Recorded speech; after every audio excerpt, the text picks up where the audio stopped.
Salut les devins, c'est Saikyu. On se demande tous si suite il y aura ou pas à Dragon Ball Super après l'arc Moro qui semble toucher à sa fin très bientôt. On sent bien que l'arc actuel en a environ pour un trimestre, plus ou moins.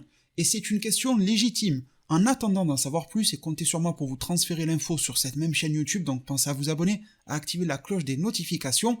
Mais pour patienter, on a tous nos idées, nos préférences concernant un futur arc ou les futurs arcs de Dragon Ball Super. Et croyez-moi que j'en ai réellement des milliers de mon côté en tête. Alors certes, je ne vais pas vous en présenter des milliers aujourd'hui, mais je vais centraliser et canaliser tout cela et vous en proposer 6 qui me tiennent à cœur. Croyez-moi que faire du tri à l'intérieur de toutes les idées qui peuvent me passer en tête a été difficile, mais pour cela je me suis appuyé sur quelque chose de très simple, de très logique, le fait de rester en cohérence avec l'œuvre et de faire du lien avec ce qui a été déjà préétabli dans l'œuvre. Comme ça, on ne va pas trop déborder non plus aujourd'hui dans la vidéo. Pour commencer, première idée, et elles ne sont absolument pas classées par ordre de préférence, je préfère le préciser. Idée numéro 1, l'arc d'entraînement de Oob. Et d'ailleurs, j'y ai dédié une vidéo il n'y a pas si longtemps, donc on va pas forcément épiloguer dessus, je vous mettrai d'ailleurs le lien en description. Mais donc, enfin, et je vous le dis avec le cœur, d'en arriver au 28e tournoi des arts martiaux. Si vous suivez un petit peu ma chaîne YouTube, vous savez que sur de nombreux aspects, je suis convaincu que en arriver et dépasser ce moment-là nous permettra d'avoir énormément de nouveautés dans l'œuvre et de tensions scénaristiques, parce que pour le moment, l'arc Moro se passe toujours avant cette rencontre-là.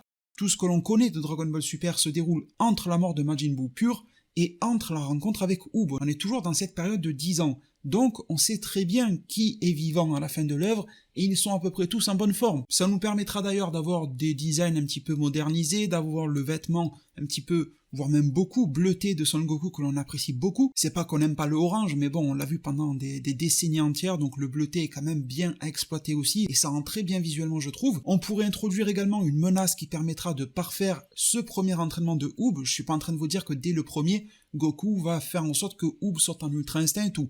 Mais déjà, Goku pourra apprendre les bases à Oob et c'est très important. Il pourrait pourquoi pas, ça dépendra de la durée de l'entraînement et de où l'entraînement va avoir lieu, si c'est dans une dimension particulière ou autre. Maintenant on sait qu'il y a une deuxième salle de l'esprit du temps dans laquelle les distorsions du temps sont moindres par rapport à celle de la salle de l'esprit du temps de la Terre. Goku pourrait très bien, en plus il a fait le chemin en vaisseau spatial, aller là-bas et emmener Oob. Comme ça, à la sortie, Goku ne sera pas trop vieux non plus, mais du temps suffisant aura passé pour entraîner Oob. Donc l'entraîner à maîtriser, comme on peut le voir dans certaines fanfictions comme celle de Young-Jiji, canaliser son côté Buu qui pourrait ressurgir, son côté un petit peu démoniaque et éviter qu'il ne devienne une menace, mais en théorie cela ne devrait pas arriver. De base, Goku a bien formulé au roi Enma sa volonté que l'âme soit réincarnée en quelqu'un de bien, donc théoriquement il n'y aurait pas de Roland de Buu. Mais bon, dans le scénario on peut toujours nous dire que Buu était tellement maléfique que même en ayant formulé ce vœu et que celui-ci ait été exaucé de réincarnation, eh bien il reste quelque chose de maléfique. Voilà, ça peut toujours se faire, on est dans un shonen. Également, on peut sensibiliser, je ne dis pas maîtriser, mais bel et bien sensibiliser Oob au ki divin. Il est très probable, maintenant que l'on sait que la majorité des pouvoirs du Daikaioshin sont partis au moment de la mort du petit Buu, de Majin Buu pur, et Oob en est la réincarnation, un lien logique se fait dans nos esprits comme quoi Oob pourrait aussi avoir été le réceptacle de la réincarnation des pouvoirs du Daikaioshin qui étaient inclus dans cette version de Majin Buu. En plus de ça, une petite menace qui, pourquoi pas, serait bien inférieure à Moro, bien inférieure à Goku, à Vegeta, ça serait peut-être de la rigolade pour eux, mais elle permettrait à l'échelle de Oob de réaliser quelque chose d'intéressant et d'assez épique.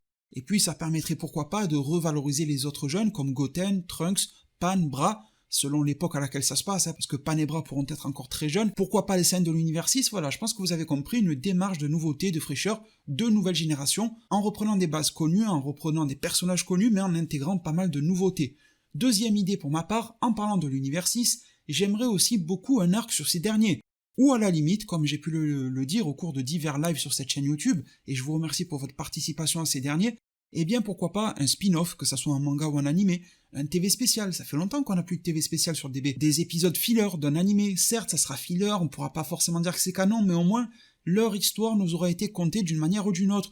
Le canon c'est bien, et vous savez que peu importe l'œuvre, je défends toujours bec et ongle le canon d'une histoire, mais ça ne m'empêche pas d'apprécier ce qui peut graviter autour, lorsque c'est bien fait. Au final le plus intéressant c'est ça, est-ce que c'est bien fait, est-ce que ça me plaît, est-ce que ça me divertit, est-ce que ça me raconte quelque chose de beau ou pas. Et si c'est le cas, même si c'est du filler, une histoire dans laquelle Vegeta, notre bon vieux Vegeta de l'univers 7, y honore sa promesse en allant sur la planète Sadara de l'univers 6, ça nous permettrait déjà de voir à quoi ressemble cette planète qui est la planète originale des scènes dans l'univers 7, pourquoi pas d'aider ce peuple à gagner en puissance. On a vu que ça soit Renzo Kiabe, Caulifla, etc., ils ont de forts, énormissimes potentiels, mais c'est pas très bien exploité. Ils ont des corps et des esprits solides, mais ils ont besoin clairement de les développer et d'avoir des situations dans lesquelles ils les développent. C'est ça aussi qui est important, on l'a vu au cours de la vie de Goku et Vegeta. Il pourra les aider donc à gagner en puissance, il pourra y rencontrer le roi local de l'univers 6 pour avoir une belle séquence d'émotions, et puis bon, là je vous ai dit qu'on s'éparpillerait pas trop, mais je vais me le permettre ici, petit bonus, on peut rêver. Mais si ce roi de l'univers 6 a une femme, donc une reine, elle pourrait peut-être permettre à Vegeta d'avoir des souvenirs de sa propre maman, et que celle-ci nous soit enfin montrée, racontée dans l'œuvre. Alors, encore, il faut quand même nuancer, parce que rien ne prouve à ce jour que la mère de Vegeta, univers 7, est une noble, une reine. Elle pouvait très bien, quand on connaît une histoire tragique, quand on connaît une histoire sanguinaire de la planète Vegeta, être une femme dont le roi Vegeta a lâchement abusé lors de son coup d'état de la planète Plante, au moment de la renommée planète Vegeta. Voilà, c'est très bien possible et on sait que lorsqu'il y a des coups d'état, des guerres civiles, il peut se passer beaucoup de mauvaises choses en marge. Troisième idée, très cher devin, et pour rester sur le thème des Saiyans, j'aimerais aussi beaucoup revenir dans le passé. Peut-être même vers les origines de ces derniers, ou en tout cas c'est une certitude vers l'origine de leur pouvoir, avec le personnage de Yamoshi, personnage dont Akira Toriyama lui-même en personne nous a conté l'histoire dans le magazine Saikyo Jump, et vous aurez la source en description, et aussi je vous mettrai un lien de l'histoire de Yamoshi que je vous avais déjà conté au travers d'une autre vidéo qui vous avait énormément plu en termes de vues, de pouces bleus, de réactions, donc vraiment un grand merci, mais peut-être qu'il y a encore des retardataires sur l'histoire, ce n'est pas grave, le résumé de l'histoire de Yamoshi se trouve dans un lien en description, donc un début d'histoire qui nous a été conté par rapport à Yamoshi, qui est fort intéressant lors de cette interview, mais qui mérite amplement d'être développée. C'est une histoire que l'on connaît désormais depuis 2017, qui n'a pas eu de suite, et comme j'ai dit, elle mérite d'être développée, mais aussi adaptée. Dans un format manga, animé, pourquoi pas, ça serait encore mieux, pour que l'on puisse s'approprier l'ambiance de ce moment fort de l'histoire des scènes de l'univers 7, et donc un moment fort de l'histoire de Dragon Ball en général, et voir les répercussions que cela aurait pu avoir. Avec par exemple, on sait l'âme de Yamoshi qui s'est mise à errer pour devenir Super Saiyan God. Comment s'est-elle mise à errer? Où est-elle partie depuis? Est-ce que ce Yamoshi a un lien de filiation avec Broly, ce qui expliquerait ses pouvoirs, avec Goku, Vegeta? Et puis pour une fois, on aurait vraiment une histoire se terminant de manière tragique. Certes, on le saurait d'avance, mais au moins ça va arriver. Ça serait vraiment un moment qui pourrait nous tirer certaines larmes, un petit peu d'ailleurs comme le TV spécial DBZ de Bardock en son époque, qui a été rapidement réintroduit en version Dragon Ball Minus dans le film DBS Broly. On sait, grâce à l'interview d'Akira Toriyama, que Yamoshi perd sa bataille. On peut réellement y ajouter tout un enrobage d'excellence autour. On a aussi le petit Teska, et on en parlait récemment lorsque Kaiwai est passé dans le live DBS, et je l'en remercie, le petit Teska, nouveau doyen des Namek, on l'a su dans l'arc Moro, il a pris la place de Muri. Il pourrait se rapprocher de Dende, pour que Dende puisse y filer des conseils, Dende pourrait aider un petit peu à la reconstruction de la planète et tout ça, pour qu'elle ne sombre pas, mais également dans cet échange de bons procédés entre les deux Namek, SK pourrait filer à Dende en remerciement, ou je ne sais quoi, en offrande quoi, et faire lire à Dende le livre des légendes de Namek, ouvrage dans lequel est consignée l'histoire de Yamoshi d'après Akira Toriyama lui-même. Donc toute cette histoire est très intéressante, malheureusement on n'a rien officiellement depuis, malgré tout, les fans essayent de faire vivre ça, et j'aimerais bien vous proposer, c'est pas du tout sponsor ou quoi, c'est totalement gratuit d'ailleurs, le fan manga d'un collègue à moi sur Twitter, sur YouTube, qui s'appelle Thibaut de Boom, vous allez voir les informations à l'écran et en description, c'est un fan manga qu'il a fait sur Dragon Ball Super, il a appelé Dragon Ball Super Yamoshi, c'est totalement gratuit en lecture, on vous demande pas de vous inscrire ou quoi que ce soit, voilà, il n'y a aucune donnée qui est prise, aucun argent qui est pris, c'est de la lecture comme du scan, quoi, voilà, gratuitement, c'est sur le site Manga Draft, je pense que vous connaissez, il y a pas mal de personnes qui ne sont pas passées au stade professionnel qui publient dessus, et vous allez voir qu'il raconte toute une histoire de Yamoshi très intéressante à sa manière, avec un style visuel aussi assez souple, assez ample que j'aime bien. Il y intègre aussi des références de l'univers Dragon Ball que l'on connaît, comme Kamba, la patrouille galactique, comme Child, le pseudo-ancêtre de Freezer et de Cold. Il essaie de mettre du liant dans tout ça, et de raconter à sa manière la légende de Yamoshi. Je vous mets alors bien évidemment le lien de lecture en description, ça lui fera plaisir en plus de voir que du monde de la communauté française vient lire son récit et vient le soutenir. Pour se recentrer sur la vidéo, également les 6 univers détruits. Ça serait la 4e idée alors, mais déjà il faut nuancer, parce que je pense que ça serait pas forcément pour tout de suite, bien que ça peut, hein, je dis pas que c'est impossible, mais je pense que c'est plutôt une idée à développer sur le long terme, parce qu'au final, on n'a pas 100% développé, comme on a pu le voir avec l'arc Moro, la galaxie, déjà, du Nord. Si l'on n'a pas développé assez bien la galaxie, ça veut dire qu'on n'a pas bien développé l'univers 7, et ça veut dire que les autres univers sont encore plus en pénurie de développement, jusqu'au 12e. Donc on sait qu'il y a eu 6 univers détruits dans le passé, qu'il y en avait 18 à l'époque, ça pose beaucoup de questions. Quel était l'ancien calcul? Parce que là on sait, par exemple, univers 6 plus 7 ça fait 13, mais qu'en était-il lorsqu'il y en avait 18? Quel était le nombre qu'il fallait atteindre en termes d'addition par exemple? Est-ce qu'il y avait des univers triplés? Comment ça se passait? Voilà, tout cela est compliqué à mettre en place.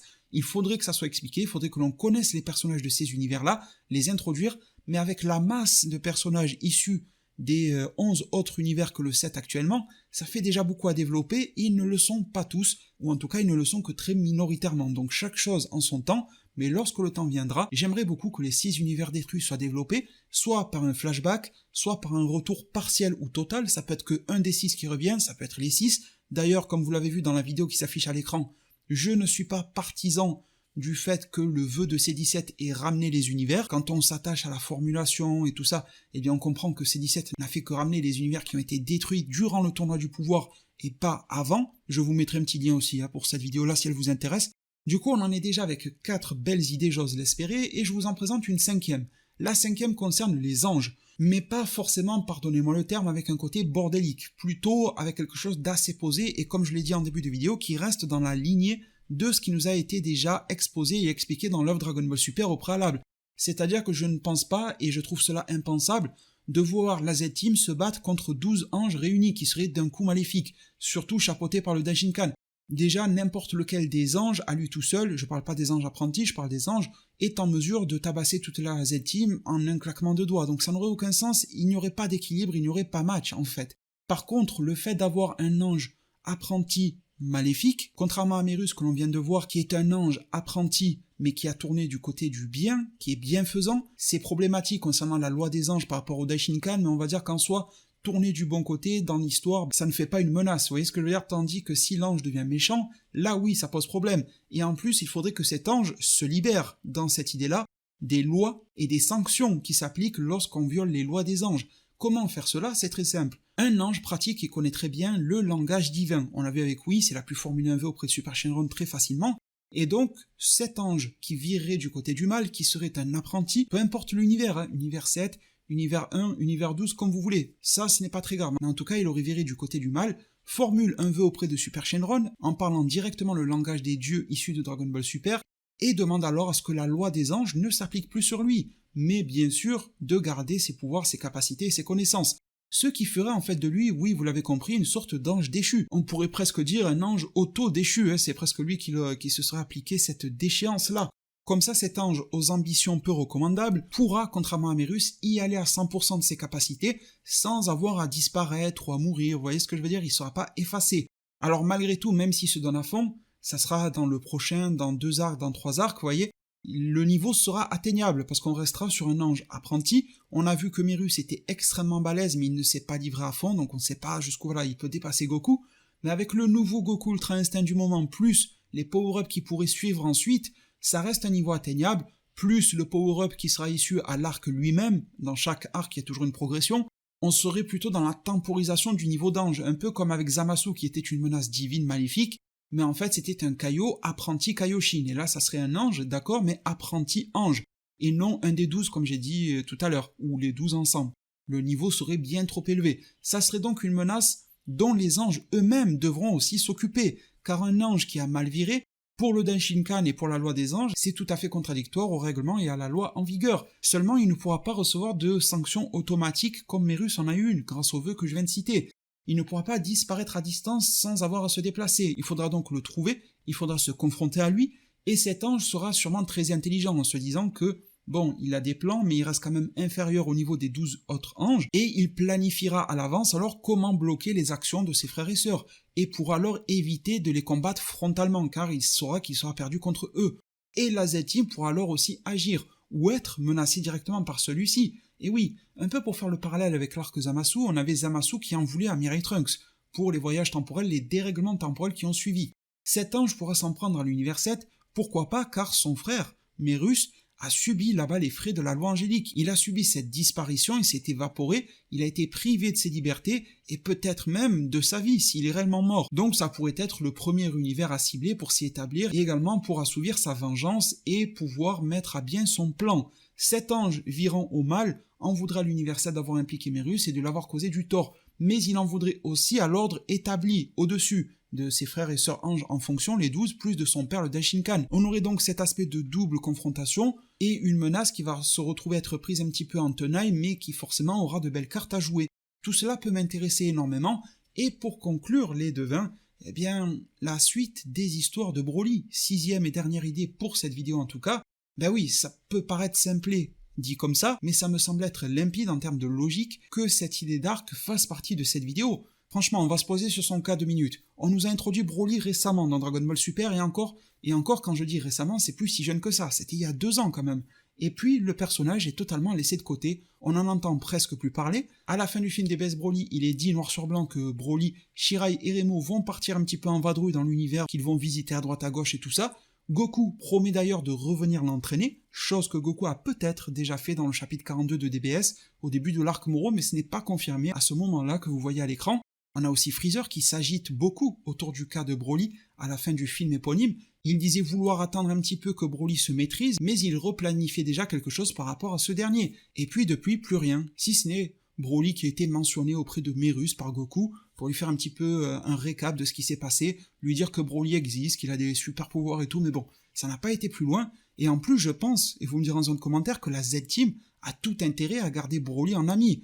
Si ce gars-là vire mal et qu'il devient une putain de menace, on pourra presque plus l'arrêter, même avec les nouveaux pouvoirs, on ne sait pas jusqu'où Broly peut aller. Si ce mec-là évolue autant en 30 minutes, alors que Goku et Vegeta ont mis toute une vie à y arriver, plus ils ont dû fusionner. Donc voilà, faut se rendre compte quand même du différentiel en termes de rapidité d'évolution. Il y a un intérêt réel à le garder dans sa poche, c'est clair. Et surtout, au niveau du scénario, moi je suis de cet avis-là, quand on m'apporte quelque chose d'important, eh bien il ne faut pas le jeter à la poubelle, il ne faut pas l'oublier ensuite. C'est un petit peu d'ailleurs le cas de Goten et Trunks, qui à mes yeux sont très importants et on les a oubliés. Alors pour eux, on a toujours des petites théories, la censure, le fait que ce soit des enfants, qu'ils soient pas forcément les héros. Mais Broly a tout, il est adulte, il est extrêmement populaire, il a des transformations, il est apprécié voire aimé par tous les fans de Dragon Ball, donc ça marche clairement. Pourquoi le laisser de côté? Il est important pour plusieurs raisons. C'est un Saiyan qui a survécu et ça ne court clairement pas les rues. Comme le dit le roi Vegeta dans le film, il est sûrement Broly porteur d'une anomalie génétique le rendant si fort. Cela pourrait faire du lien avec les cellules S si par exemple Bulma lui faisait une petite prise de sang et analysait le tout.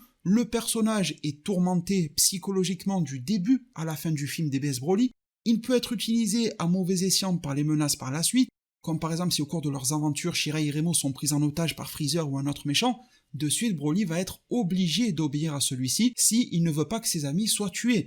En gros là, on a un type avec une puissance et un potentiel qui fait un peu penser à un Jiren bis qui se promène tranquillement dans l'univers 7, comme si de rien n'était, et sans nouvelles, sans suite. On ne sait pas ce qui se passe avec lui. Ça serait clairement dommage de le laisser en plan comme ça, il faut le ramener au goût du jour et nous raconter la suite de ses histoires et de ses aventures. On pourrait continuer encore plus longtemps, comme je vous l'ai dit en début de vidéo, d'autres idées, il y en a des millions. On peut partir sur les démons, on peut partir, pourquoi pas de manière plus précise, sur les Mamono, une menace qui toucherait un autre univers, comme le 6, le 11, et la Z-Team serait amicalement appelée à les aider par le biais des Kaioshin. Enfin bon, je laisse libre cours à votre créativité en zone commentaire, partagez-moi tout cela, n'hésitez pas à bombarder de pouces bleus si la vidéo vous a plu, à vous abonner, à activer la cloche des notifications, je vous remercie énormément, prenez tous extrêmement bien soin de votre futur, et à plus pour de prochains arts divinatoires.